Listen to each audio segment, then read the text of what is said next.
Hello, everyone. Welcome. Thank you so much for joining us today. We have our friends from the liaison group on. Erin is just popping on camera, so we'll give her a minute to get settled, but happy to have both Safira and Erin from the liaison group joining us today, giving us a breakdown on the latest from election results, what we're seeing on the federal landscape, how you all are feeling about how the elections went, and really just get a sense of what's next. So thank you everyone for hopping on. I do want to let folks know this is going to be recorded. We're going to have it as a resource on our website.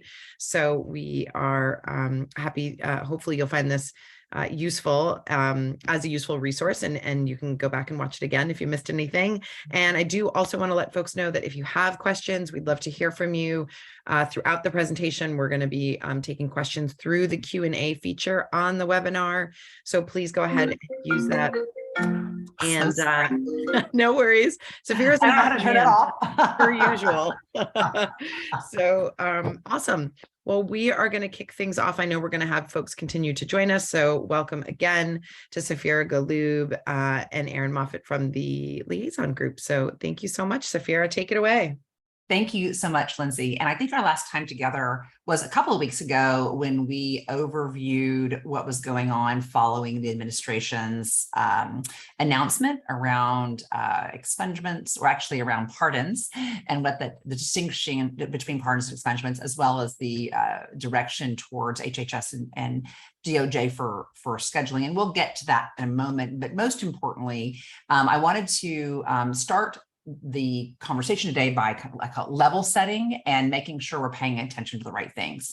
So Justin, if you will start the PowerPoint, that would be super helpful. Awesome. We've had some new folks hop on, so I'm just going to introduce Safira again. This is Safira Galoob and Erin Moffat from the liaison group. Excited to have both of you here with us today. If you have questions throughout the presentation, please use the Q&A feature. We're going to hopefully have about a half an hour of time today, and we are recording the session. If you'd like to review it again, it'll be a resource on our website. So welcome everyone, and back to you, Safira. Thank you so much, Lindsay. So first slide, please. So, we have all been watching the election, and I would say overall, things could have been a lot worse for our industry. And I actually think the outcome, Erin and I and David Mangone, who you all have known and seen, who's on paternity leave right now, we actually did a pretty big exhale following the results based on what happened in Missouri and Maryland, as well as some key governor's races, which we'll be going over, and then the margins, while we are still turning towards the House flipping to Republicans as we were expected, the Senate is still too thin to tell. Overall, it could have been a lot worse for industry, but I think the political landscape is still in our favor. And I think today we want to talk about what we know at this moment, what we don't know at this moment, what it means for us at this moment, and what we can expect to come next. The main thing that I want for the folks on this call to understand is just because something is happening in Washington doesn't mean that it's meaningful for our industry. There's a lot of noise in Washington, and I think it's very, very easy to hear that there is something happening and therefore it's going to have an effect on us. And what we want to do with the liaison group and with the board at CCIA is to help attune the board and the membership in what they should be paying attention to and what's worth focus and energy, because things can get very distracting, and distracting means we can't be effective as we're targeting our energy forward. So with that, I'd like to start on what the known outcomes were yesterday, and I will pass it over to Erin. Thank you, Safira. So yesterday was a very exciting day in the cannabis world. We had 5 states that had adult use initiatives on their ballot, and you'll see soon that all but Maryland are very red states, and so the fact that that's even being on the ballot, I think, is huge. We did see Maryland and Missouri adopt those ballot initiatives, which means there are now 21 states with adult use. That is just truly cannot overstate that enough. Arkansas, and then there was ballot initiatives in North and South Dakota. there was a lot of opposition to those, not just from elected officials, but I think the way, as you see with ballot initiatives, they often have constraints in terms of how much detail they can be given. They're often written in ways that folks think that the implementation would actually be harmful rather than helpful in some cases, or they're confusing for the voters. So those actually weren't a surprise to see those not pass, but again, they were on the ballot. And then we're seeing local level decriminalization efforts passing in Ohio, Texas, and Wisconsin. So we saw all of those things happen yesterday and some into today, as we're having our extended election day. So what that resulted, what yesterday's initial results and what we've seen come in so far today, what does that look like for Congress? Right now, it's tracking that the House of Representatives will be under Republican control, but it's by a very narrow margin. This was not the red wave outcome that folks were predicting. It's going to be very, very split in terms of the margins. In the Senate, we once again have very narrow margins. We have a 50-50 chamber that may end up being 50-50 again, or 51-49. The outstanding races that we're tracking are Nevada has not been called yet, and Georgia is going to be heading to a runoff election on December 6th. So depending on how those two outcomes end up, it could be looking at, again, a 50-50 or a 51-49 split. Other things to note with the congressional races, we saw a lot of cannabis champions either elected or reelected. John Fetterman in Pennsylvania, Kathy Hochul in New York beating back an anti-cannabis, which gets us down into our states. She defeated Lee Zeldin, who had said he would basically roll back New York's program. We saw the Pennsylvania State House flip, which means with a Pennsylvania governor who's already on the record saying, if elected, will legalize adult use. You now have a clearer pathway to potential adult use passing, because you're not going to have the roadblocks of having a Republican-controlled entire state legislature. One of the bodies is now Democrat. Also, Minnesota flipped its state Senate to blue. They have already come out and said that looking at adult use is something that they're going to be considering. So we saw folks in places where cannabis was on the ballot or support for it was on the ballot, we were seeing very good turnout, very good continued trajectory that cannabis reform is where this country and its voters are moving. So that's what we do know from where we are in this never-ending election cycle. It seems like where we do have a lot of things that are still outstanding. And then just the note we have there on the bottom, and Safira, if you have anything to add on that, but just again, a reminder that the agency review process of marijuana Schedule I status, it's not impacted by congressional outcome, because that's a process that takes place outside of congressional action. No, I think that's great. And we can go to the next slide. And while we go to the next slide, I can give my notes from what we know. So, with Pennsylvania's Fetterman and the pathway within his legislative, the components that are going to be required to get that over the finish line. We also have Oklahoma having a special election in 2023, and with Minnesota having an appetite towards adult use legalization, we could be in a scenario next year, not unreasonably, where we add 3 more states for adult use. So I put that out there because we're at 21 now, and we could be at 24 by the end of next year, just based on what we know today. And that's a fairly it's a fairly conservative trajectory given what we know. So what the unknowns are, and I think we're all, and I've never watched CNN so much in the entire 2 years as I do in 24 hours or around election. And so, as Aaron mentioned, the control in the Senate is going to be resting on the outcome of 2 states, and specifically Georgia. That runoff is not going to culminate until December the 6th. So it will be a while before we know. And so just to let folks know, but I do think it's important. And I know that different people in the industry have different opinions, but as it relates to safe banking and something happening this year, we believe that irrespective of the outcome, there's still an appetite for safe banking in both chambers and in both parties.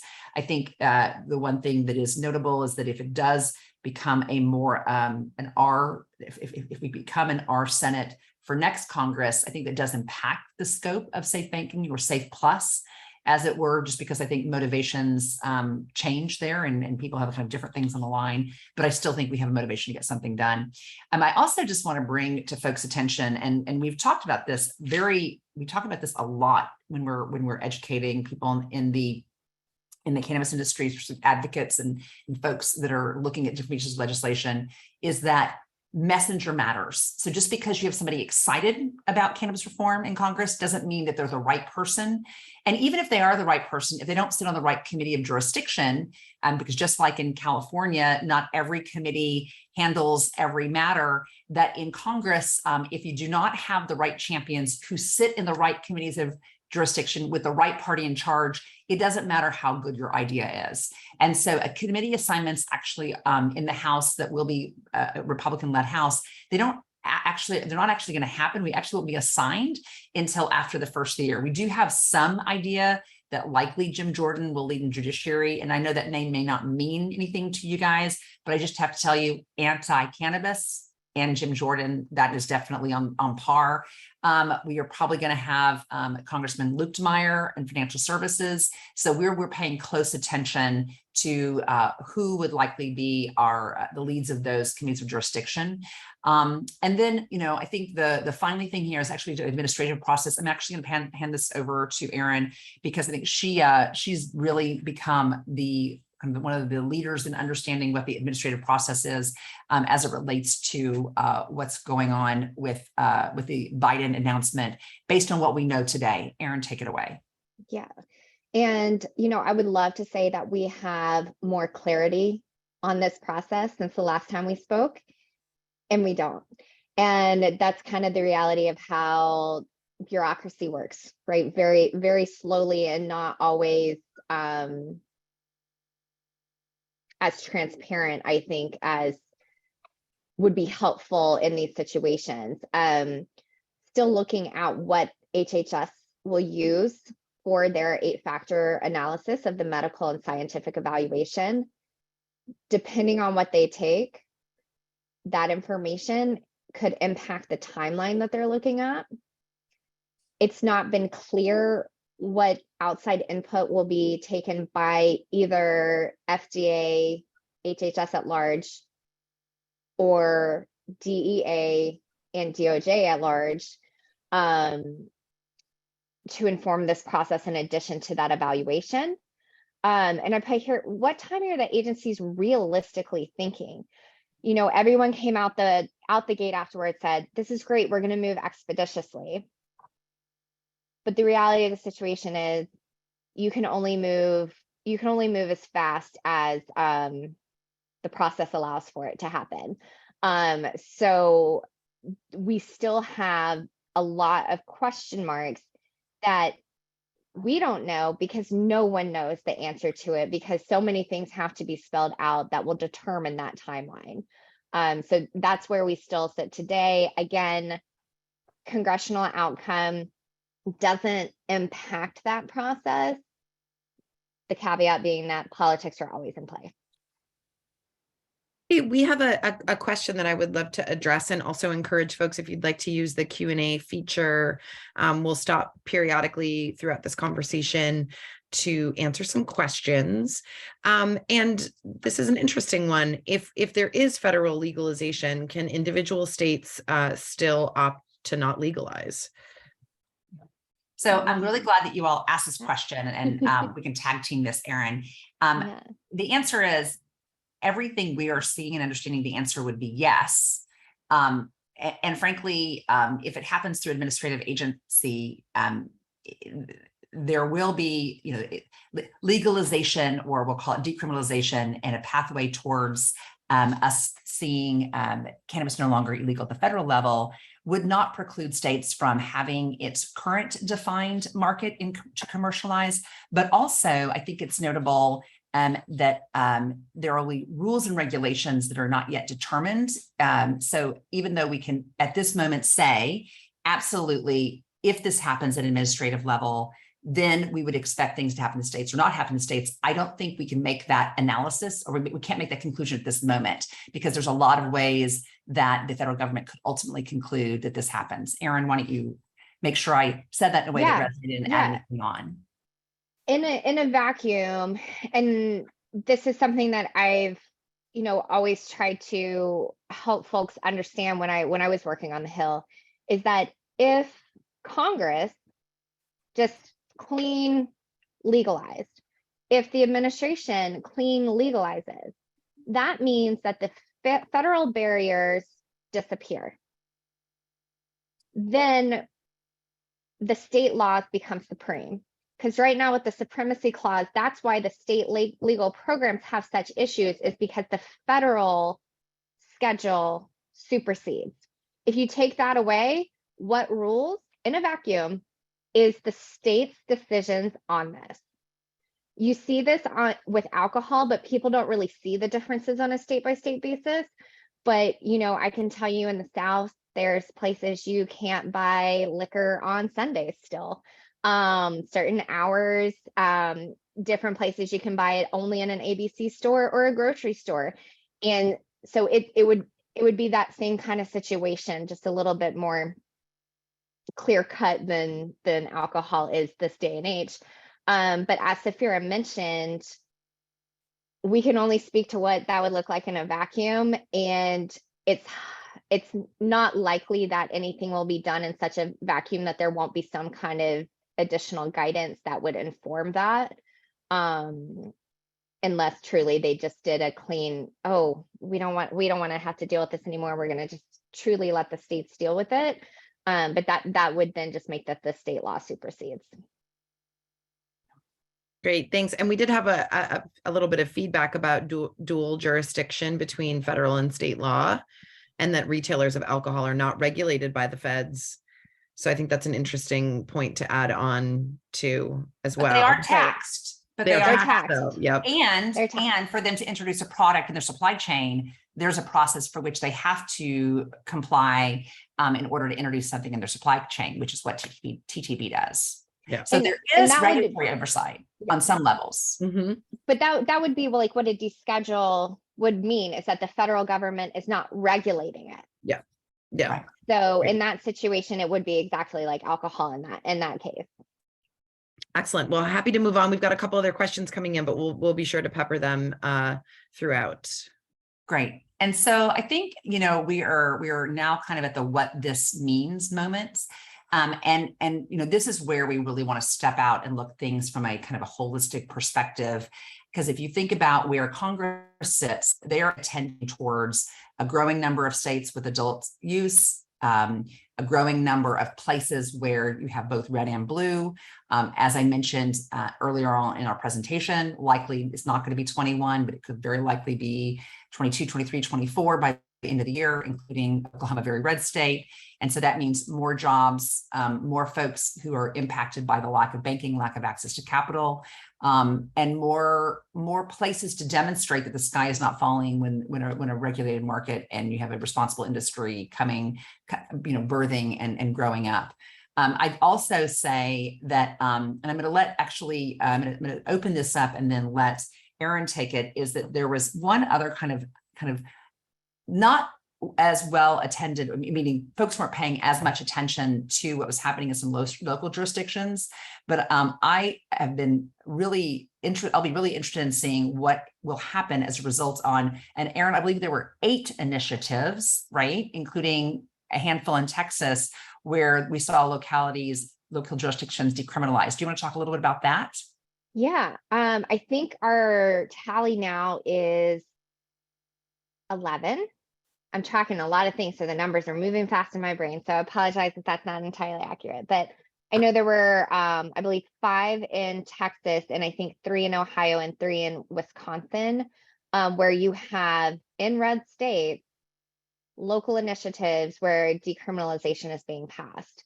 That sends a strong message to not just the congressional representative who may represent that area, but their senators at large, especially as we're heading into considering potential Senate action on cannabis reform.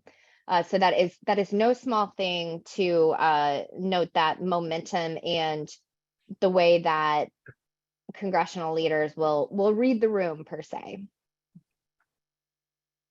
And then, of course, the fact that we mentioned this before, that we don't believe that the outcome of the election impacts the trajectory, the timing, and the procedures associated with executive branch consideration of scheduling. So I think right now those are operating kind of on 2 different both timelines, as well as kind of 2 different lanes for what we can see at this moment.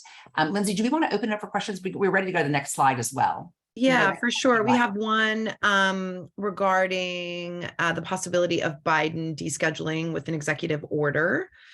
And then a company that is a question around is anyone lobbying lawmakers and educating them on the medical benefits of cannabis for hard to treat illnesses like Alzheimer's and dementia, cancer, chronic pain? So I can take the first and then kick it to you, to Safira, for the second. Yeah. The president cannot unilaterally deschedule it by executive action. The way the processes work for schedule is that statutorily lies with the process that he kickstarted as a petitioner, directing HHS to review and then DOJ to take action on that recommendation. That is something that's statutorily set. So it's not something that he can really unilaterally do. I'm sure there's ways that they could get creative, but just in terms of him saying this is done, his hands are kind of tied on that one. I can jump in on our lawmakers being educated. I always think there's a lot more work to do on education. There's an issue around time and resources and just number of the days and a number of things to do. I can say that one of the most heartening things I have seen since having been in this space since 2016 is the number of associations that represent specific diseases, like the Michael J. Fox, folks that represent neurodegenerative diseases. Those associations are really starting to come up, step up, speak up.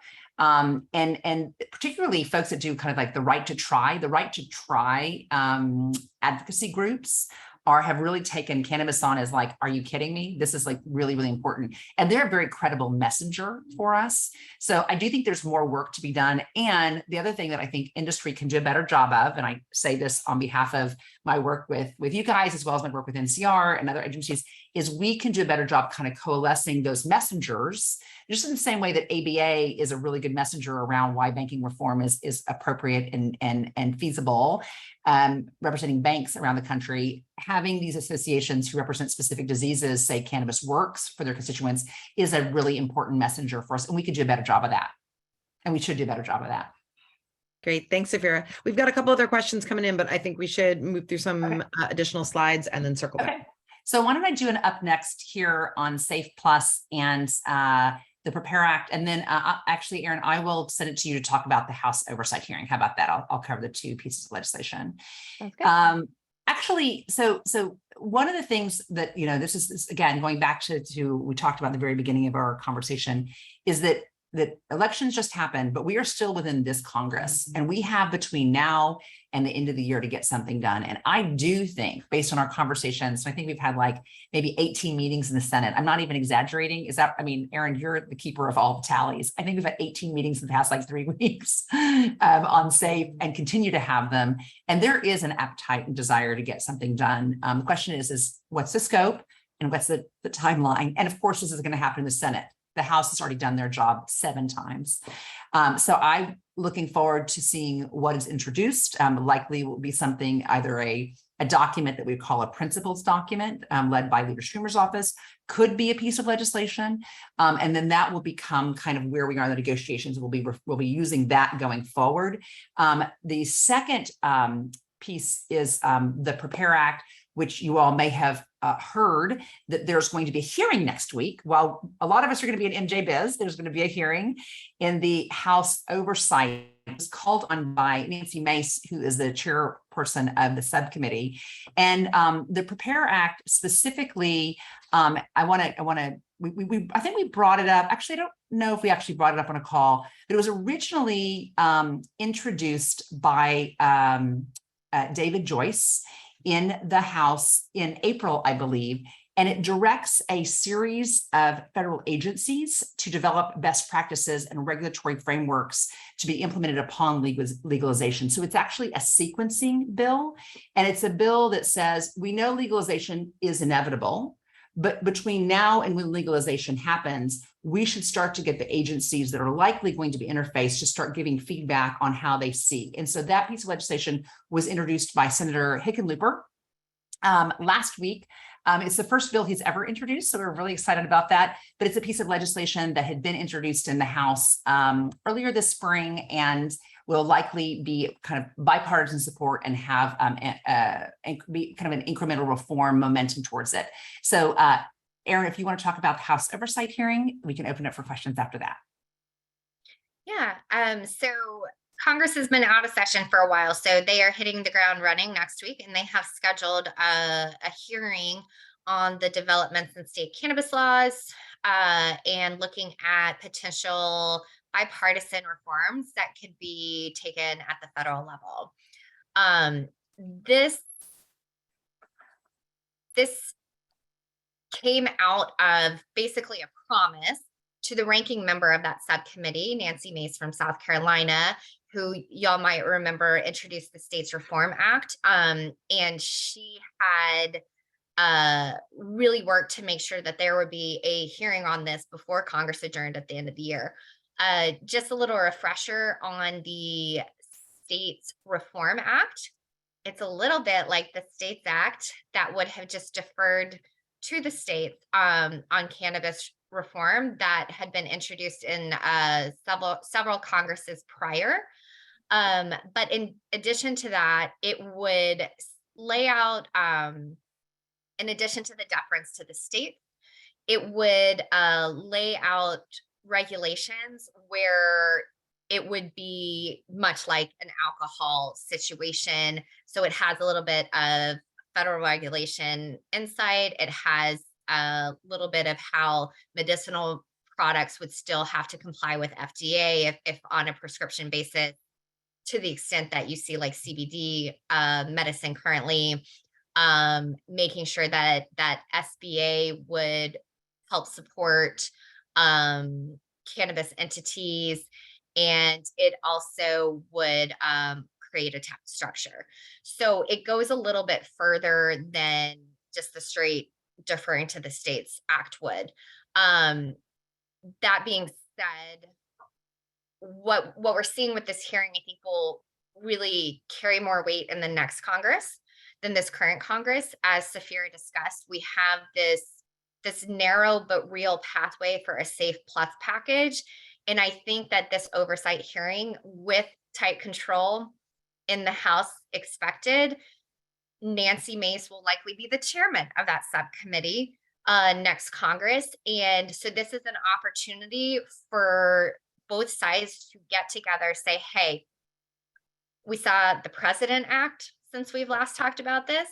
We've seen more states come online, either expanding or starting programs. We just saw adult use pass in 2 more states. We're seeing things happening on safe banking potentially by the end of the year.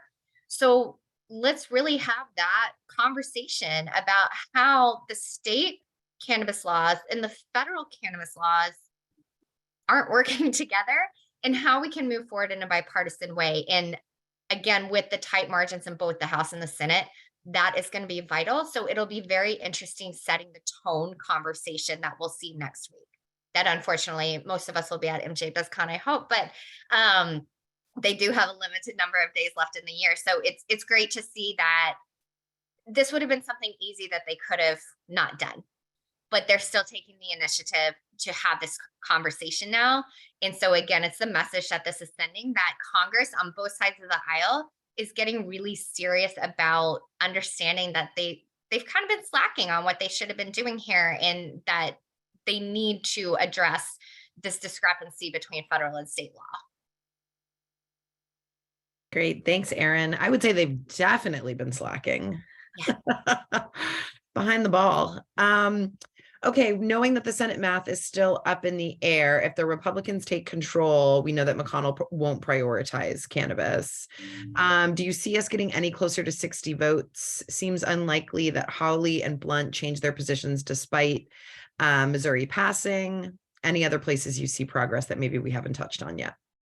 So if we're talking about the Senate math on SAFE, if it's just SAFE that's passed out of the House, like the version that we've seen come over 7 times, there are 60 votes for that. In fact, we have 9 Republican co-sponsors. So I think the math is probably more like 65, 66.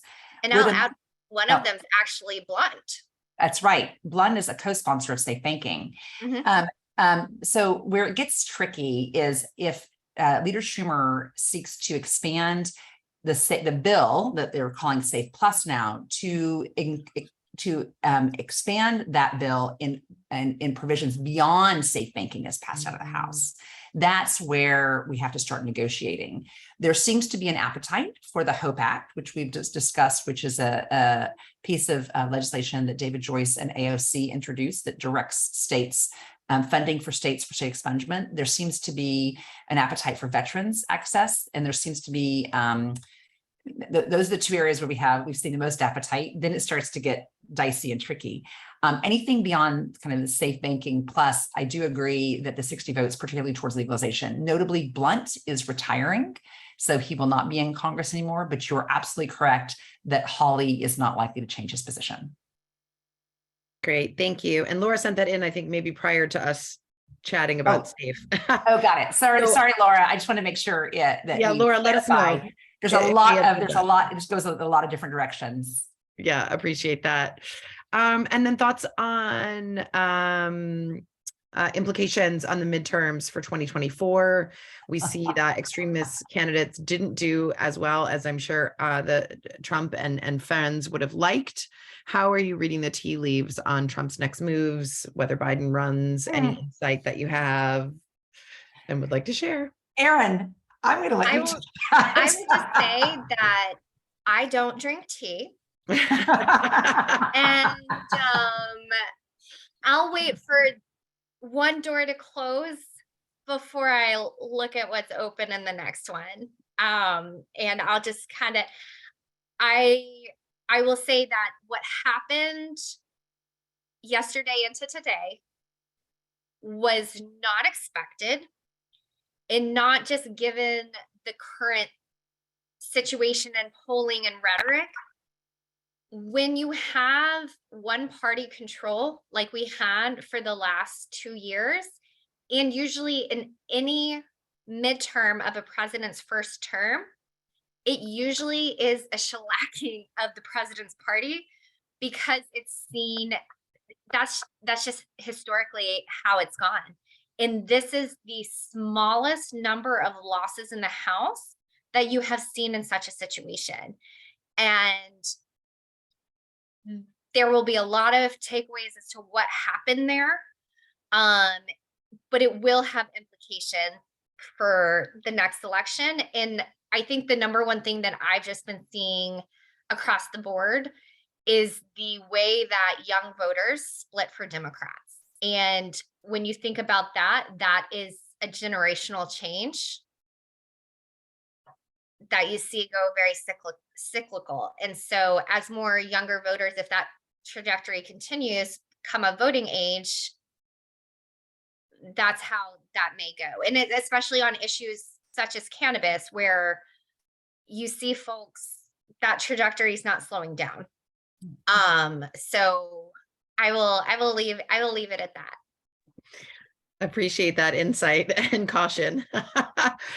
Any other questions that folks would like to submit? We've got a few more minutes with our friends at the I liaison do group. want to add, someone had asked in the chat about when and how to watch the hearings, and I responded to them with the link. Yes. So I just wanted to let folks know that if you go to oversight.house.gov, you can see a list of their committee activities, and right there you can watch the hearing on YouTube. It's on Tuesday, this upcoming Tuesday, the 15th at 10 a.m. Eastern time. So all the information will be on there. The way the Hill hearings work too, if you aren't able to tune in live, once it finishes, it'll be available on loop. So just wanted to share that information with the larger group in case folks didn't see that in the chat. Awesome. Thank you so much. Appreciate that. Yeah. And I'm sure some folks are going to want to tune into that. I know a bunch of us will be busy, but the outcome of that hearing could be really impactful. So we'll get a report out to folks who miss it.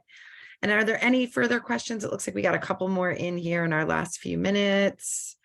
Farm bill trajectory, any opportunities for engagement on that?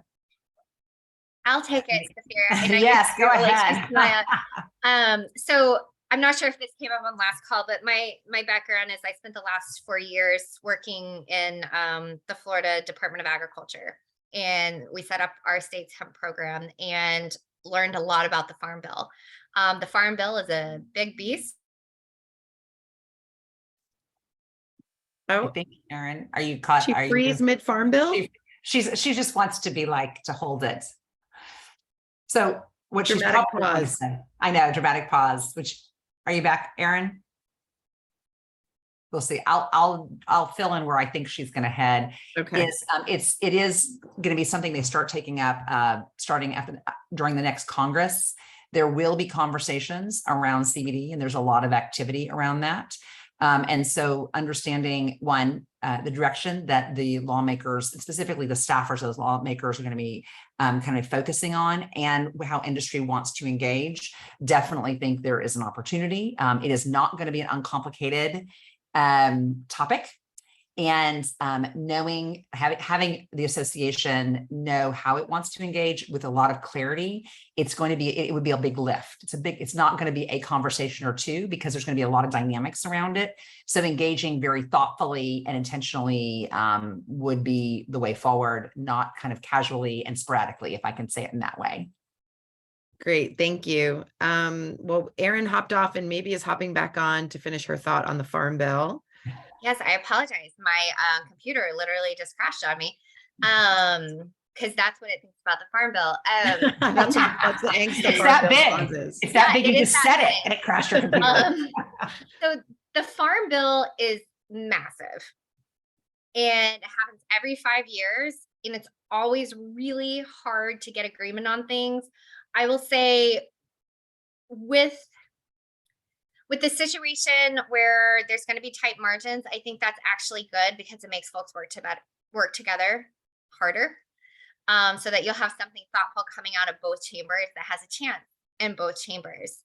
That being said, when control is up in the air, the chairs of those committees and the ranking members and their staff, because staff size and hires correlate with who's in majority and has more seats and has control of purse strings of the committees, can't be determined until we know the outcome, which means that while there have been some conversations about the Farm Bill, these things usually take a lot of time to write. I could see there being some delays and not actually passing on time. That has happened a couple years in recent history.